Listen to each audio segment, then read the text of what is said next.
Hi, this is Emerald and welcome to the Diamond Net, and today I'm going to be talking to you about synchronicity. Alright, so before I get into this video, I wanted to mention that at the very end, I have a very brief segment about how to actually use synchronicity. Now, I wanted to make this much longer, but what I found is that that would just be too long of a video. So what I'm doing is mostly this video is all about what a synchronicity is and how it's generally been used. And then next week's video, what I'm going to do is I'm going to make a more extensive video about how to use synchronicity, and I'm going to give a lot of examples. And so that way you'll get 2 videos on synchronicity, so be sure to watch until the end. You have that brief blurb there, but then also be sure that you tune in next week for a more in-depth how-to on how to use synchronicity for inner growth. Also, be sure to watch the video until the very end as well, because I'm going to be making an announcement about how you can enter to win 2 free hours of life coaching with me, so please stay tuned for that. Alright, so at this point you may be asking, what is a synchronicity? So basically a synchronicity is an event that occurs out here in the external world, in the external landscape, that coincides with things going on in the internal world or the internal landscape. So our thoughts, our feelings, our dreams. And so there's almost like a psychic link between what's going on internally and externally. And this happens without any kind of causal relationship, meaning that you're not actually doing anything to make those events transpire. And it also happens beyond just pure probable chance. Either it's so specific that it couldn't possibly be anything but a synchronicity, or it happens so many times that there has to be some kind of significance to it. So an example of a synchronicity would be if you keep seeing the same things over and over again, or hearing the same things over and over again, or if you dream something and then it happens, or even instances of deja vu could be considered a synchronicity. Or you might be going through particular struggles or have a certain theme in your life going on, and then you see various representations of that theme in different forms. Like you'll read insights in a book about it, or you'll be watching a video and the main characters will be going through the same kind of struggle, or your friends will happen to mention some kind of something that relates back to that. Or we may even notice that we have a particular internal conflict that seems to be playing out on the world stage as well, in a more general sense. So Jung describes synchronicity as something that happens as a reflection of our internal experience out in the external world. And this is meant to help us face things that we normally wouldn't face, like things that have been relegated to our shadow and even unrealized potential. So synchronicities can help us with our inner work and can help us reintegrate aspects of ourselves that are now unconscious to us. And it can also lead the way toward what we actually really want. Like if we're a type of person that has a hard time finding clarity about what we ultimately want to go toward and what we want to do in our life, a synchronicity can actually help point the way if we're able to read them correctly. So it's kind of like almost like if you think about life as being like a stream, it's sort of like an invitation, like an inlet into that stream that enables us to flow with it. So I'm going to give you an example of a synchronicity that Jung himself experienced, and this was when he was in a session with a woman who had an overinflated animus, and basically she was very logical, very rational, and very resistant to anything of the unconscious, because her mind basically was on this set track, and she couldn't really think outside of those bounds, and she was very resistant to facing anything that stemmed beyond her ideas of how things already were. And so she came to him and she was talking about this dream of being given a golden scarab, and they were discussing the dream. And then all of a sudden, at the window, there was like a big bang into it. And so then Carl Jung went over to the window and he found that there was this beetle-like bug that looked like a golden scarab.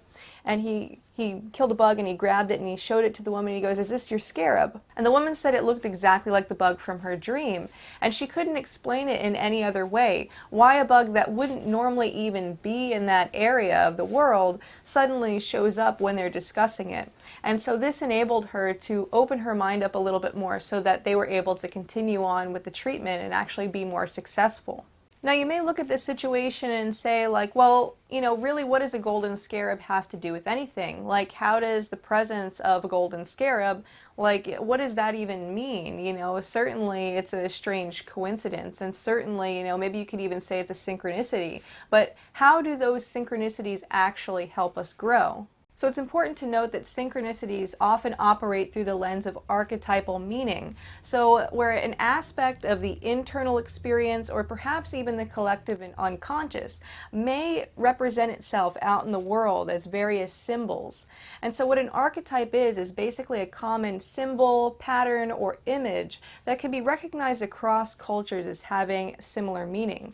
And these meanings come from the instinct, the collective unconscious that we all have as human beings. So archetypally speaking, the scarab represents life and death.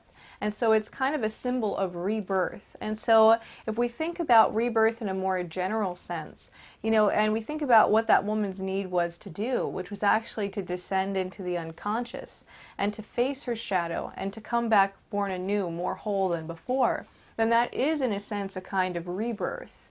And so because that bug brandished itself as a synchronicity, Jung could use that to help her with her treatment, and she was able to come along with it because she saw very clearly that there was a sign or a message in the external world that that's what she needed to do. Now, I personally experience synchronicities kind of often, and my daughter's been experiencing them quite a bit recently too. And so this was kind of a funny situation where I went into the bedroom and I was getting her some pajamas from the drawer, and she was out in the living room. And so I called her, named Sapphire. So I was like, Sapphire!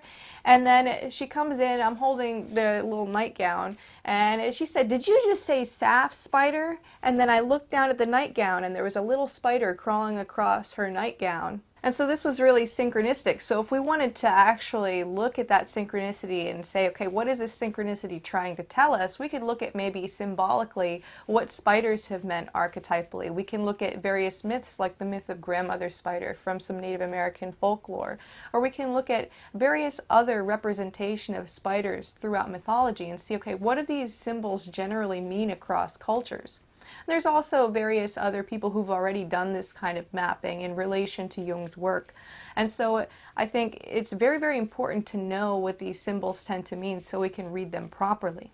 Also, it's important to know that, throughout the ages, there have been various systems that have enabled us to use synchronicity in a more predictable way and to be able to use archetypal images to be able to sort of get more clarity about ourselves and maybe see like which directions we need to be going in life, or perhaps what it is that we need to personally reintegrate. Now, one of these systems is the tarot. So the tarot is essentially a tool for the intuition. It acts as a vehicle for the intuition. And it's laden with all of these archetypal images. And it assumes a sense of synchronicity to the cards that are drawn. And it's a non-causal relationship because the tarot reader is not actually consciously choosing which cards to put out. And so there's this non-causal relationship. We're assuming synchronicity. We have archetypal images. So if there's a tarot reader or you're reading your own tarot and you draw some specific cards, then you can see that there's kind of a story being told between the various cards that are drawn. And you can take those archetypal symbols, link them together, and see like what that relationship is. And it can be used as a tool and a vehicle for the intuition to be able to go to places in the unconscious mind where it wouldn't typically go otherwise. So oftentimes people think of like the tarot as being something where you need an actual clair to be able to read them properly. And I'm certain that that can certainly help, if somebody is clairvoyant or clairsentient or clairaudient, all of those. But I think of it more as a tool for the intuition that anybody could really use. And another such system is like the I Ching and, angel cards and anything that has like a non-causal relationship and works off of, a symbolic meaning. And so I think that using these can be a really, really great tool for inner exploration. Now, of course, you don't necessarily need to use one of these systems because synchronicities happen in life. And so in a sense, life can be your own deck of tarot cards.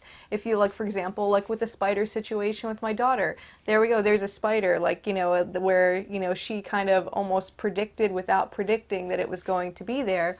and so kind of being able to look at that and say, okay, well, does that have an archetypal meaning that can be applied to life? So in relation to using synchronistic archetypal symbols in this way, it can also be used for shadow work, as I've mentioned before in the video, but I want to go into this a little bit more in depth.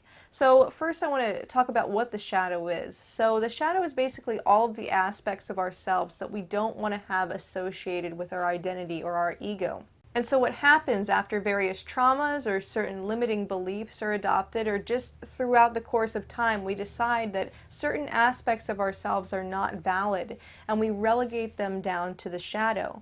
And so then we lose conscious awareness of what those things are, and it's almost like they are an individual little person that is also us down in the shadow, and that's trying their best to be integrated in whichever way they know how. But because there's like that barrier of unconsciousness there, it can actually project out into reality in the form of either a genuine synchronicity or pure psychological projection, where we're just seeing things a certain way because we have a filter on. So these projections, both synchronistic and psychological, are meant as kind of a map to lead us inward so that we can actually explore ourselves. And so, for example, if we find that we are having issues with our emotional state, well, a common archetypal symbol for the emotions is large bodies of water. So let's say if we keep having the same dream about drowning, or, like maybe there's a huge tsunami or something coming in those dreams, and these dreams happen over and over and over again. It could be that this is trying to lead us back in toward our emotional state so that we actually notice those things. Alright, so I know I said I wouldn't have much of a how-to here, but I just want to give you a brief rundown to kind of prime you for next week's video.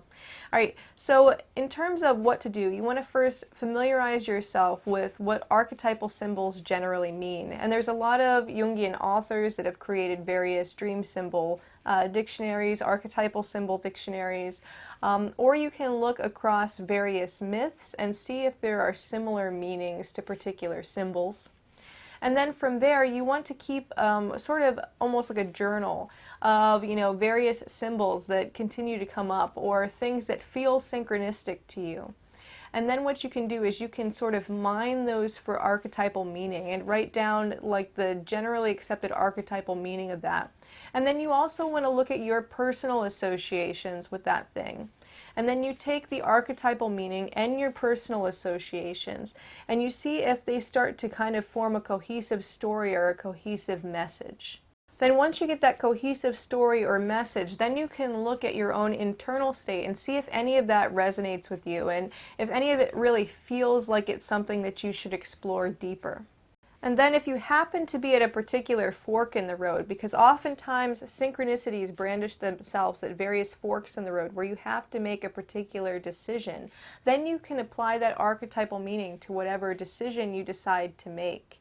And that way you're more likely to go in alignment with what you actually want and what you actually need, because you have something of your depths actually telling you which direction to go in. Anyway, that's all I have for now. I hope that you enjoyed this video. If you did, please like, share, and subscribe. Also, I just changed up my website quite a bit, which is thediamondnet.org. If you go there, I just installed a forum on there, so if you're the type of person that likes to talk to other like-minded people, like, who are maybe interested in the same topics as you, and, who would really like to make connections with other people who are generally interested in these types of things that I talk about in my videos, then I recommend you go check that out. I know that before starting my channel, I always felt kind of lonely with like the various things that really interested me and very lonely with my insights because there was never really anyone that I could share the path with. And so I think that's actually very, very important to find a sense of like camaraderie and to be able to make those kind of connections. So if you're interested, you can go to thediamondnet.org/forum or just go to thediamondnet.org and there's like a little link where you can click forum. It's like up in the upper right hand corner is where the link is. Alright, so this is the announcement that I alluded to at the beginning of the video. So basically, if you want to enter to win 2 free hours of life coaching with me over Skype, what you would have to do is, number one, go to my my website, thediamondnet.org, and sign up for content updates. This will put your email on the mailing list, and basically every time I send out an update, you'll receive that update. So usually I do that like right after I post videos, or if there's some other change that I need to inform you guys of. So usually you'll receive one email a week, you know, 2 max if there's something that comes up. The second thing is that after you sign up for content updates, go in and sign up for the forum and make a thoughtful post on there. So I'm trying to kind of grow that forum community, and it would really help if I have, you know, some people there that are actually like maybe making different comment threads, or, you know, like just various other things that really add quality to the forum. All right, and the third thing is to share my most recent video out over your Facebook timeline. So I have a Facebook page for the Diamond Net. You can just look that up. And basically whatever I have most recently posted as a video, you can just share that out over your timeline. So if you do those 3 things, you'll be entered to win the 2 free hours of coaching, and I'm going to be doing this on an ongoing basis. So I'm going to pick 1 person a month who wins. And so you'll hear this announcement many times from here on out. So basically the reason why I'm doing this is I'm trying to, you know, sort of grow my website a little bit more, because I've been kind of neglecting that. And then I also want to reach more people. And so if you guys help me out with this, I'll be sure to pick 1 person a month to get the 2 free hours of coaching. Anyway, so then I also want to say thank you so much to my patrons. You guys really keep me motivated and keep me going. And, you know, that's really all I have for now. And until next time, keep becoming more you.